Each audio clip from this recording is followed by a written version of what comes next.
জামুর রাদিয়াল্লাহু তাআলা আনহু মদিনার একজন বড় ব্যক্তিত্ব ছিলেন। ওইখানে তিনি বড় দানবীর ছিলেন এবং সম্মানিত ব্যক্তি ছিলেন।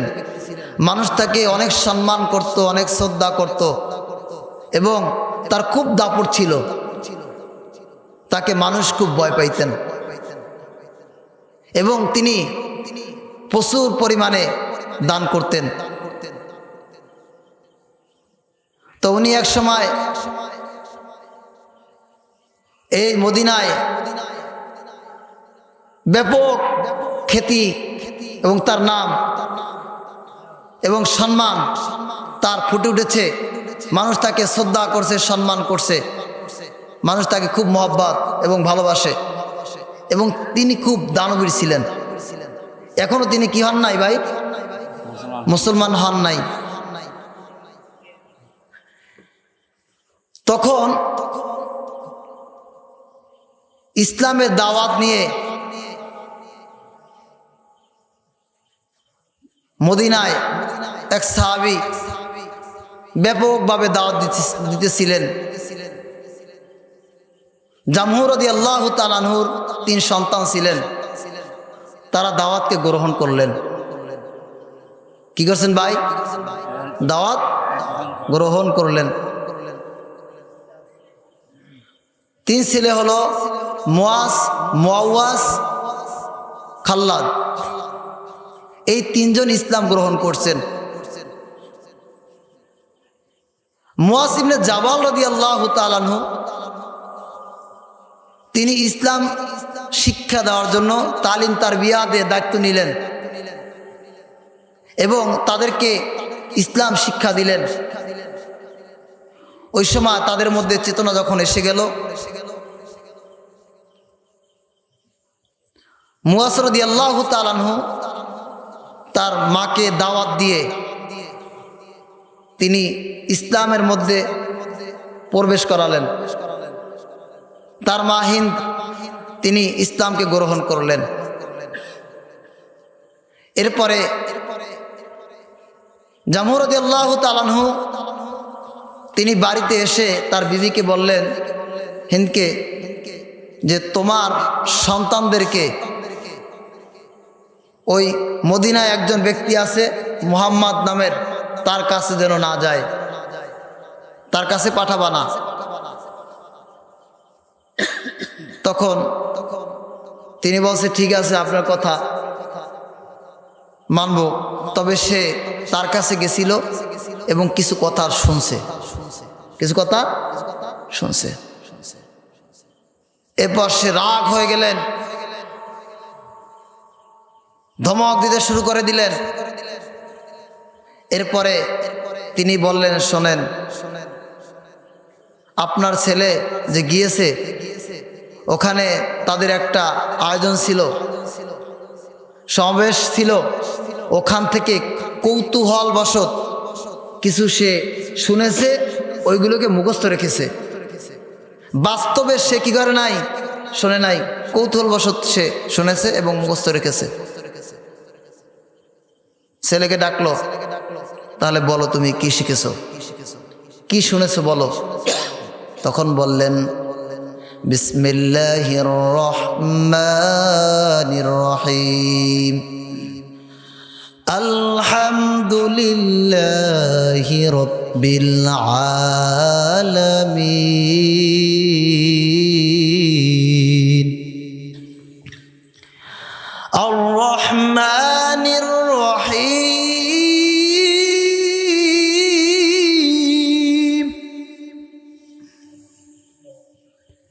মালিকি ইয়াউমিদ্দিন,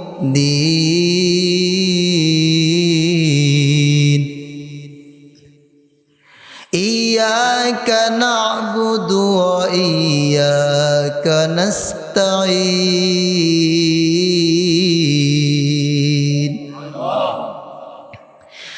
ইহদিনাস সিরাতাল মুস্তাকিম,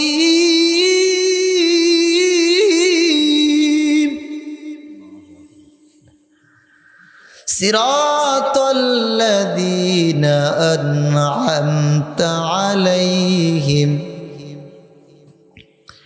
غير المغضوب عليهم ولا الضالين।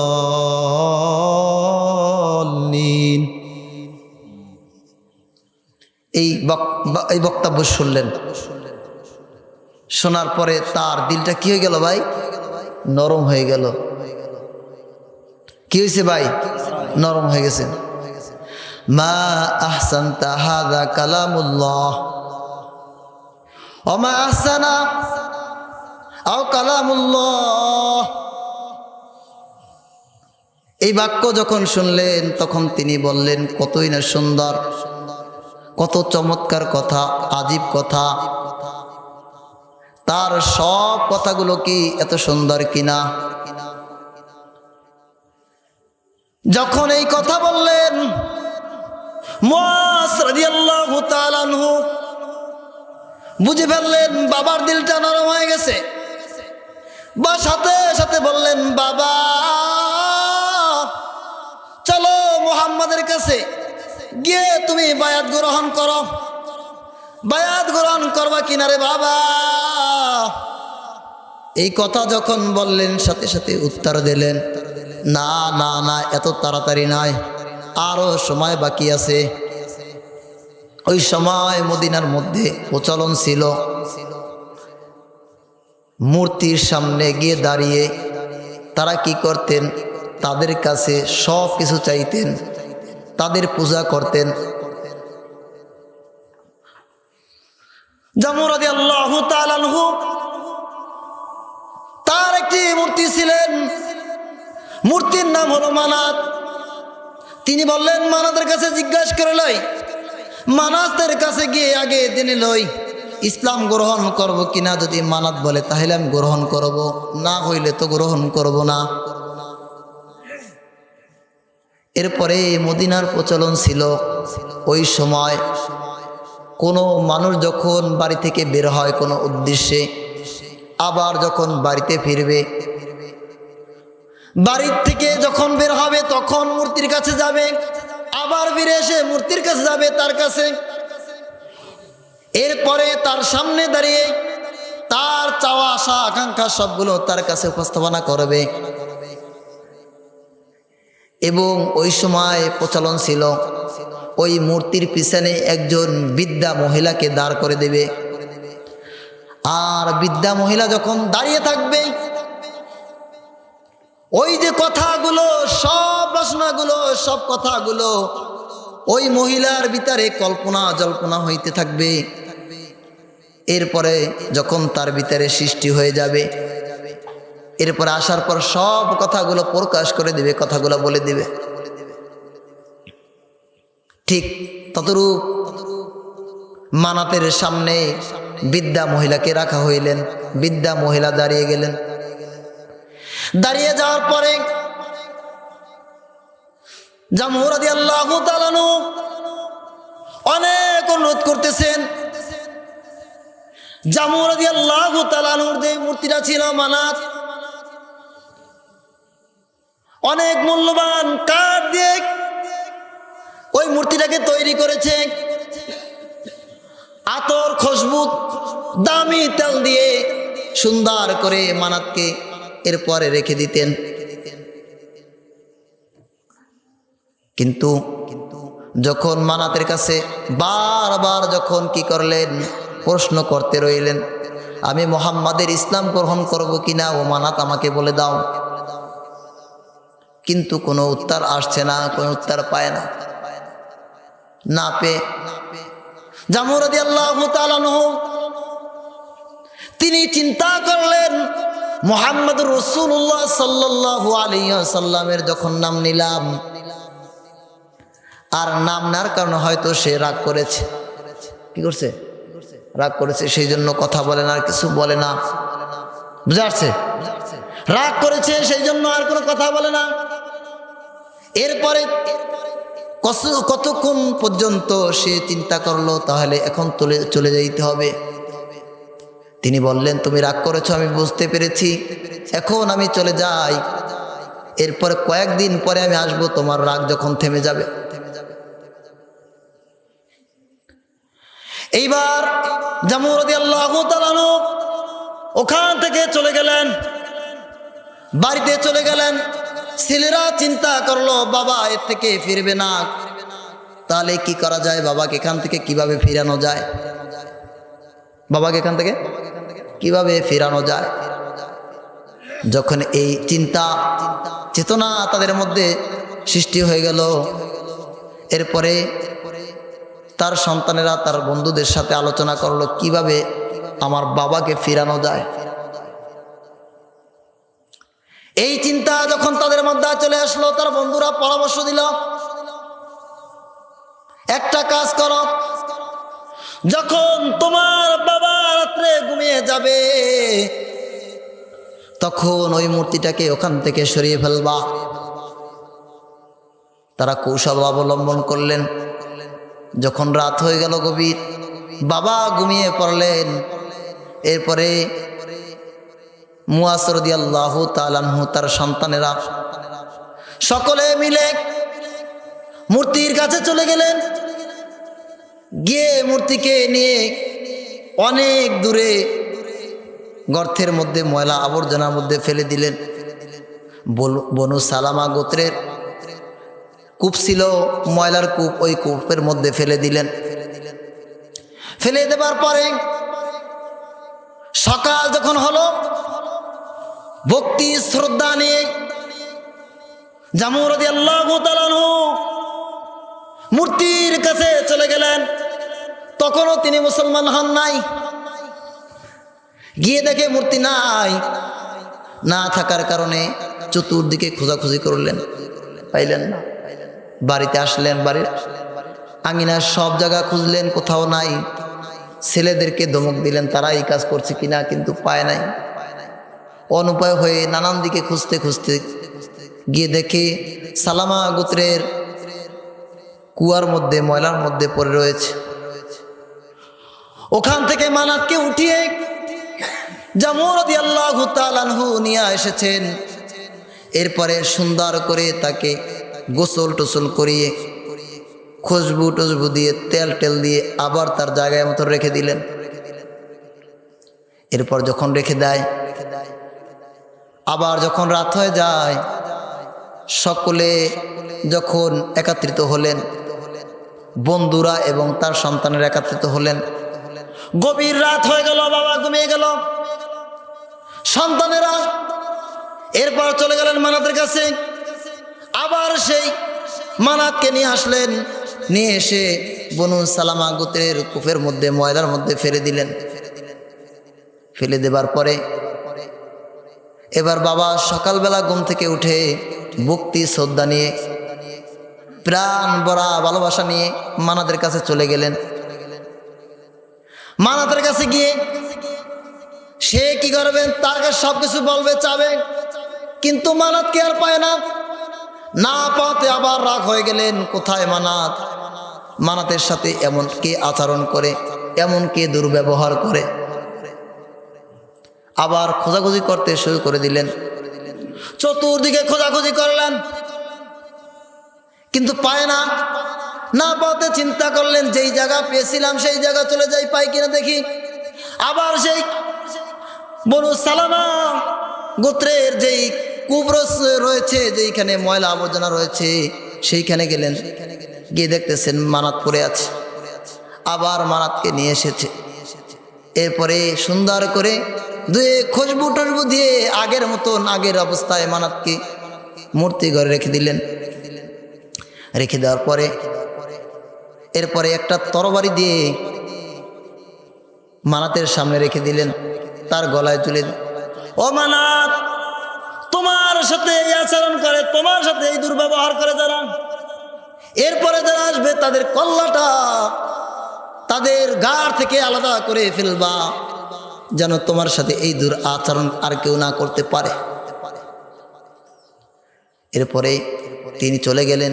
গভীর রাত যখন হয়ে গেল, গভীর রাত হয়ে যাবার পরে সন্তানেরা দেখলো গিয়ে বাবা তরবারি তার কাঁধে ঝুলিয়ে দিয়েছে। এবার চিন্তা করলো তরবারি যখন দিছে তাহলে অন্য একটা ব্যবস্থায় কি করতে হয়, নিতে হয়। বাড়ির পাশে কুকুর ছিল। কুকুর কি ছিল ভাই? কথা বলে কি ছিল? কুকুর ছিল, মরা একটা কুকুর। কুকুরটাকে টেনে হেসড়াইতে হেসড়াইতে নিয়ে গেলেন। এরপরে মানাতের গলায় ওই মরা কুকুরকে ঝুলিয়ে দিলেন, আর ওই তরবারি দিয়ে মানাতের কল্লাটাকে আলাদা করে দিলেন। সুবহানাল্লাহ বলবেন না? জোরে বলেন সুবহানাল্লাহ বলবেন না? এরপরে ওই যে কূপ ছিল, বনু সালামা গোত্রে যে কূপ ছিল, ময়লা কূপ, ওই ময়লা কূপের মধ্যে মানাতকে ফেলে দিলেন। এরপরে তার সাথে কুকুর ছিল, উল্টা মুখ হয়ে মানাত ওই কুকুরের সাথে পড়ে রয়েছে। সকালবেলা যখন হলো, জামুর রাদিয়াল্লাহু তাআলা আনহু ভক্তি শ্রদ্ধা এবং ভালোবাসা নিয়ে তিনি চলে গেলেন পূজা মণ্ডলে। এবার চিন্তা করলেন, বারবার তোমরা পেরিয়ে দিয়েছো, এবার তো তরবারি দিয়েছি, কল্লাটা তো আলাদা করে ফেলবে। খুব ভালোবাসা ভক্তি শ্রদ্ধা নিয়ে তারা ময়দানে চলে গেল।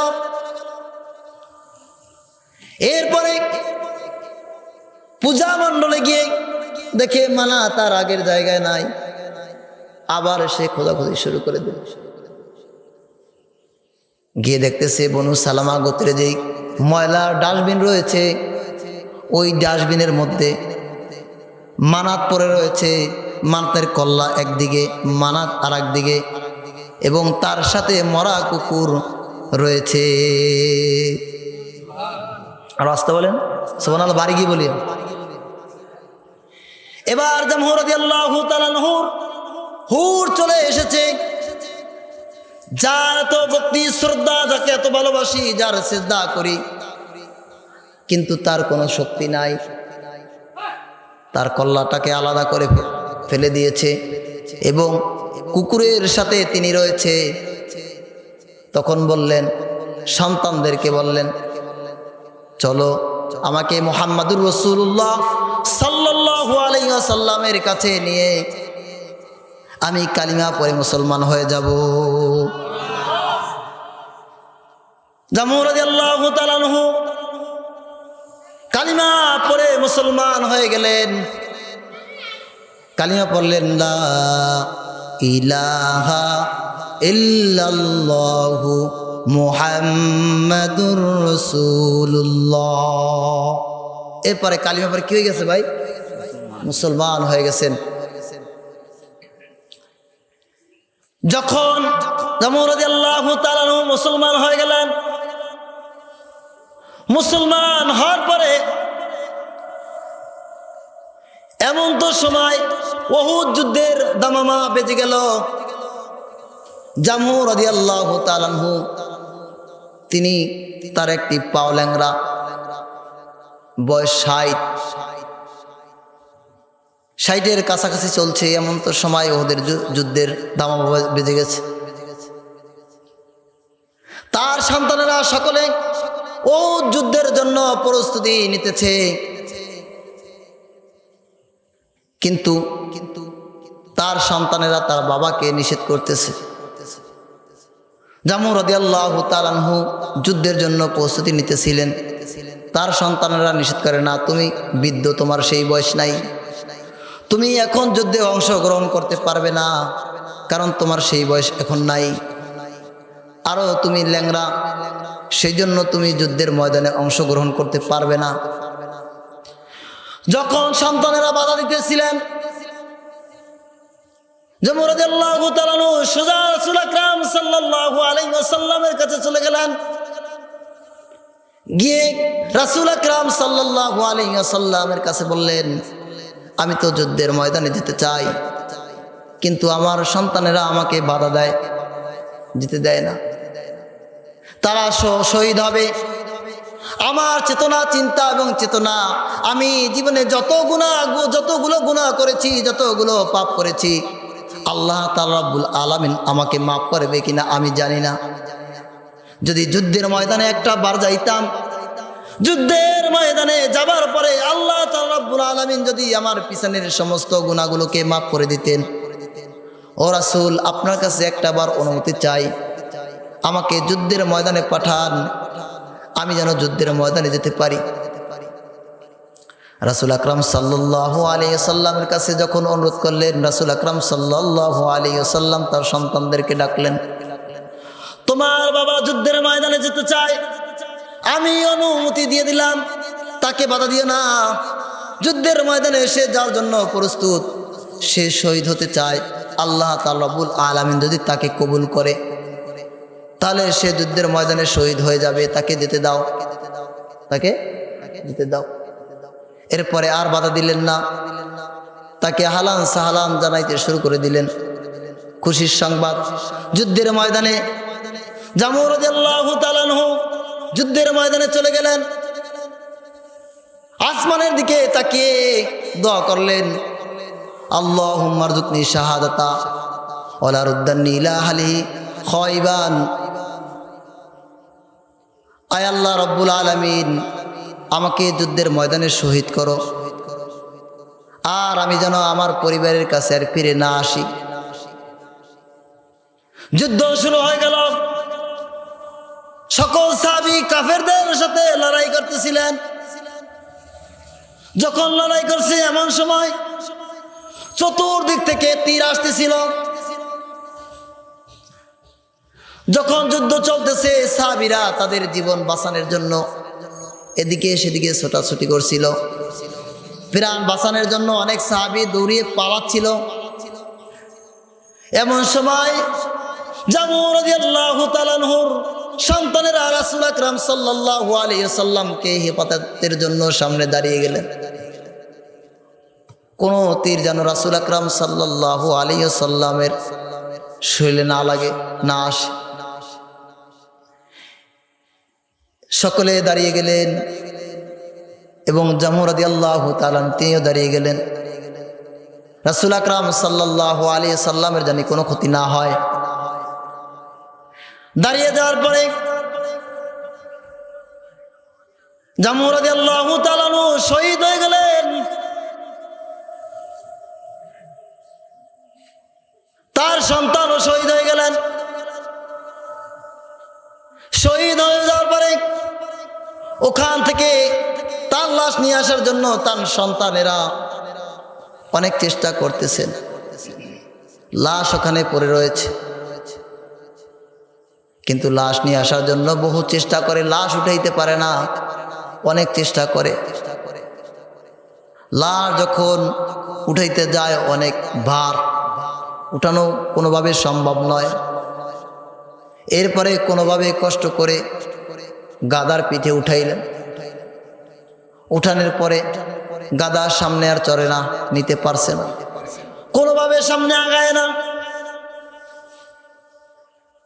রাসূল আকরাম সাল্লাল্লাহু আলাইহি ওয়াসাল্লামের কাছে ঘটনা বললেন, ইয়া রাসূলুল্লাহি ইয়া হাবিবাল্লাহ, আমার বাবাকে নিয়ে যাচ্ছি আমাদের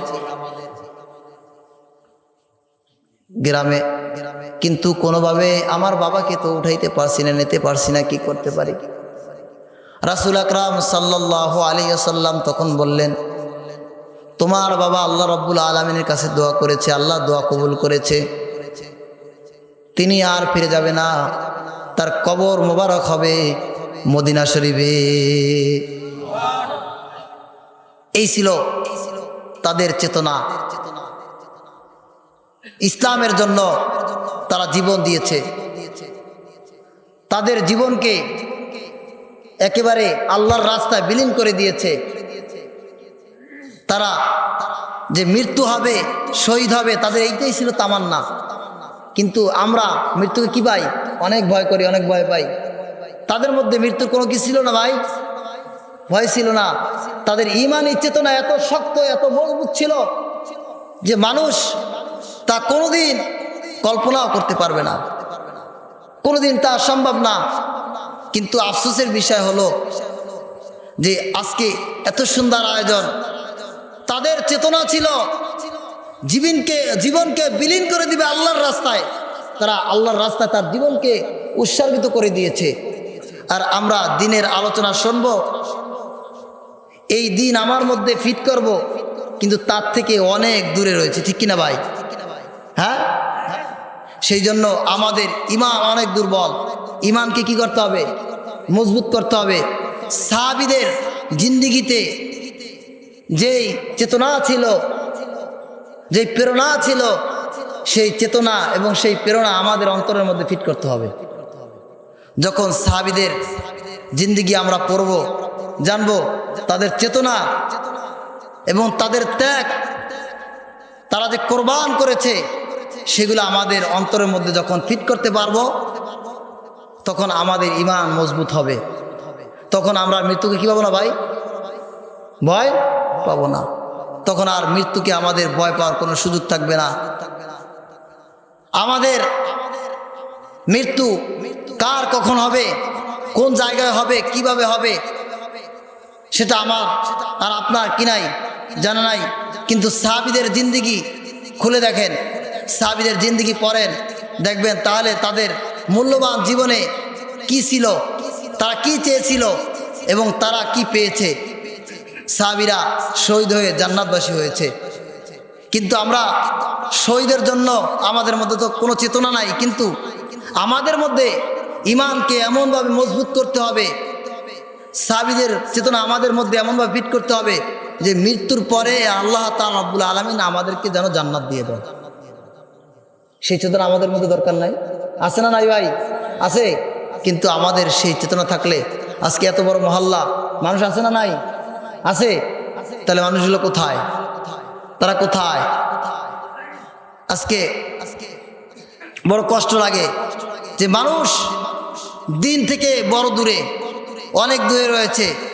সেই কিয়ামতের ময়দান কত বড় কঠিন ময়দান হবে, কত বড় আযাব হবে, কত বড় ভয়াবহ অবস্থা হবে, আমাদের কিন্তু জানা নাই। কে জান্নাতে যাবে, কে জাহান্নামে যাবে, কে জান্নাতি হবে, কে জাহান্নামী হবে, কেউ জানে ভাই? কেউ জানে না। যদি জানতো যে আমি জান্নাতি, তাহলে কি আমল করতো বেশি না কম বলেন তো? হ্যাঁ, না, শুধু জানে আমি জান্নাতি, তাহলে আমল বেশি করতো, তখন আর কমাই দিত। আর যারা জান্নাতের আশা করে, যারা আল্লাহকে পেতে চায়, মৃত্যুর পরে যেন আমার কবরটা শান্তিতে থাকতে পারি, কবরে যেন কোনো আযাব না হয়, এই চেতনা যার অন্তরের মধ্যে ফিট করেছে এবং ফিট করতে চায়, তারা দিন থেকে কখনো দূরে থাকতে পারে না। পারে? জাহান্নামের আযাবটা বড় কঠিন হবে, বড় ভয়ানক হবে। ওই সাহাবী জামর রাদিয়াল্লাহু তাআলা আনহু, তিনি দেখতেছে আমি যদি শহীদ হই, শহীদ হবার সাথে সাথে আমার জন্য জান্নাতের দরজা উন্মুক্ত করে রাখা হয়েছে। আমি শহীদ হওয়ার সাথে সাথে আমি সোজা জান্নাতে চলে যাব। সুবহানাল্লাহ বলবেন না? তার মধ্যে এই চেতনা ছিল, যদি আমি শহীদ হতে পারি তাহলে আমি জান্নাতে যেতে পারবো। তা আমাদের মধ্যে এই চেতনা হতে হবে যে আমি পুরা যদি ঈমানদার হতে পারি, মজবুত যদি আমার ঈমান হয়, তাহলে আমি জান্নাতি হতে পারবো। গ্রামের মধ্যে একটা কথা বলে যে তোমার নামাজ কবুল হয়েছে কিনা তুমি জানো? কেউ জানে না কার নামাজ হয় কি হয় কিনা। আমি জানি না আমার নামাজ কবুল হয় কি হয় কিনা, ঠিক না? এর উদাহরণ হলো এই যে পরীক্ষার হলে যারা পরীক্ষা দেয়, পরীক্ষার্থী পরীক্ষা দেবার সময় সে জানে আমি ফেল করবো না পাস করবো, জানে কিনা? কথা বলেন, জানে কিনা? একটা বাচ্চা সে যেভাবে লেখাপড়া করে তার কিন্তু রেজাল্টটা ওইভাবে আসবে। লেখাপড়া করে নাই কিন্তু আশা কি করবে যে সে পাস করবে? কথা বলেন, পাস করবে? আমি লেখাপড়া করি নাই, আমি ফেল করবো, আমি ভালো করে জানি। আমি লেখাপড়া করেছি, জানি আমি 100-র মধ্যে 90 হলেও পাবো। সিরেফ এমন হয়ে যেতেও পারে যে আমি আশা করেছি 90 পাবো, সেখানে হয়তো আমি 60 পাবো, কিন্তু ফেল তো করবো না, কারণ আমি লেখাপড়া করছি। ঠিক না? কথা বলে না? ঠিক কিনা কথা বলেন? সে জানে যে আমি লেখাপড়া কতদূর করেছি, আমার রেজাল্টটা ভালো আসবে না খারাপ আসবে। যেই ব্যক্তি নামাজ পড়ে, যেই ব্যক্তি করে, কথা বলেন, কি করে ভাই? কি করে ভাই? নামাজ পড়ে। আল্লাহকে খুশি করবার জন্যে যেই ব্যক্তি ইবাদত করে, 5 ওয়াক্ত নামাজ আদায় করে, ওই ব্যক্তিও জানে তার নামাজ কবুল হয় কি না। তাহলে নামাজ কবুল হয় কিভাবে বুঝবো? বোঝার সুরাতটা কি? এখন দেশের স্লোগান হলো পড়ি তো নামাজ হয় কি হয় কিনা জানি না। এখন তুমি যদি সুদ খাও, কথা বলে না, সুদ খাবা নামাজও পড়বা, আর কথা বলেন, তুমি মানুষের আইল ঠেলবা নামাজও পড়বা, মানুষের হক নষ্ট করবা, কথা বলে না, গীবাত শেখাত করবা, আল্লাহর ইবাদত করবা, তখন তো সন্দেহ থাকবে আমার নামাজ হয় কিনা। আর কথা বলেন, জোরে বলেন। আপনার নামাজ হবার জন্য শর্ত কি ভাই? হালাল রুজি উপার্জন করা। আপনি যখন আল্লাহর সামনে দাঁড়িয়ে সিজদা করবেন, নামাজ পড়বেন, তখন আপনার নামাজকে সই করবার জন্য আপনার হালাল রুজি থাকতে হবে। যেই ব্যক্তির হালাল রুজি থাকবে তার দোয়া কি আল্লাহ তাআলা কবুল করবে। যদি হালাল রুজি না খায়, হারাম রুজি খেয়ে ইবাদত করে, তখন তো সন্দেহ থাকবে কি না, কথা বলেন। হালাল রুজি উপার্জন করতে হবে। হালাল যেই ব্যক্তি খাবে, হালাল উপার্জন করবে, ওই ব্যক্তির ইবাদত হবে কিনা, নামাজ হয় কিনা। নামাজ হবার জন্য প্রথম বলছে নামাজের মধ্যে অশুদ্ধ পড়া। যদি ইমাম সাহেব কিরাত অশুদ্ধ পড়ে, নামাজ হবে? নামাজ হবে না। তো আল্লাহ তো বলেই দিয়েছে, জানাই দিয়েছে রসুলের মাধ্যমে, মাসালার মাধ্যমে, হাদিসের মাধ্যমে, কোরআনের মাধ্যমে, বলছে তোমার নামাজ না হওয়ার জন্য কিরাত অশুদ্ধ পড়া। এক নম্বর কি কিরাত, কথা বলেন, এরা বোঝে না কি গান, এটা ক্লাস, এটা কি ক্লাস। আপনাদেরকে বাচ্চাদেরকে মাদ্রাসায় শেখানো হয়, আপনারা এখন মাদ্রাসা গিয়ে শিখতে পারবেন না, পারবেন? এখন ময়দানে আসছেন ওলামায়ে কিরাম, যে কথাগুলো বলবে, আপনি এখন কি বলেন তো, ছাত্র, আর আমরা মুআল্লিম, শিক্ষা দিতেছি। এগুলো শেখার বিষয়। শুধু শুনলাম এক কান থেকে আর এক কান থেকে বের হয়ে গেল, বাড়ি চলে গেলাম, এমন ওয়াজ শুনে তো লাভ নাই। এখন তো অন্যদিকে চলে যায়। দাদা আর নাতি এরা গেছে ওয়াজ শুনতে, আসার পথে এবং যাবার পথে একটা খাল বাজে, কোনো চার নাই। ওই জমানায় চার ছিল না, এখন তো চার আছে আমাদের দেশে। এবার আসছে ওই নাতি লঙ্গি পরা অবস্থায় বেচছে, আর ওই নানা কি করছে, লঙ্গি খুইলে এবার আসছে। এখন কয় দাদা তুমি ফরজ তরফ করলা, রাগ বেড়া থো। ওখান থেকে আইলো, আওয়ার পরে ওয়াজ নসিহত শুনলো। যাবার পথে ওই একই ঘটনা। কি করলেন, নাতির লঙ্গি ভিজে গেছে আর দাদায় লঙ্গি উলঙ্গ করে রাস্তা পার হয়েছে। এখন কয় দাদা তুমি কাজটা কি করলা? কি করছি বেটা? কয় ওই যে, কয় কি? ওই যে লঙ্গি খুললা, তোমার শরমও নাই, আর তুমি ওয়াজ নসিহত কি শুনলা, এগুলো গুনাহ, ফরজ তরফ করা কি? কয় বেটা ওয়াজ তো শুই না, ওইখানে থুইয়া আসছি, সাথে কইরা নিয়ে আসি নাই। তা আমাদের এই অবস্থা, ওয়াজ হয় কিন্তু ওয়াশ হয় না। কি হয় ভাই? ওয়াজ হয়, ওয়াশ হয় না। ওয়াশ মানে কি? কোনো জিনিসে যখন ময়লা লাগে ওয়াশ করে পরিষ্কার করা, ঠিক কি না? আমাদের কলবে জং ধরে গেছে, ওইটা ওয়াশ করে পরিষ্কার করা। আমরা ময়দানে এসেছি, এগুলা শোনার পরে আমার দিলকে পরিষ্কার করে আমি বাড়িতে যাব, আমল করব। কিন্তু আমরা পরিবর্তন হইতে, কথা বল না, পরিবর্তন হইতে পারি না ভাই। এই জন্য খুবই কষ্ট লাগে, দুঃখ লাগে। যে কথা বলছিলাম নামাজের কথা, এই নামাজের কথা বলতে গিয়ে অধিক উদাহরণ নাকি, আপনার যখন নামাজ পড়বেন, নামাজের মধ্যে কিরাত অশুদ্ধ পড়া, এটা বলে দিয়েছে। কিরাত যখন সহি হবে, নামাজ আপনার হয়ে যাবে। আপনি হালাল উপার্জন করবেন, হালাল খাবেন, এরপর ইবাদত করবেন, আল্লাহ তাআলা রাব্বুল আলামিন আপনার ইবাদত কি কবুল করবে। সেইভাবে আমাদেরকে ইবাদত করতে হবে। আজকে সাহাবীদের চেতনা বলছি, সাহাবীদের কথা বললাম যে সাহাবীরা যুদ্ধের ময়দানে চলে গেছেন। তার বাবার জামুর রাদিয়াল্লাহু তাআলা আনহুর অন্তরেও কি হয়ে গেল?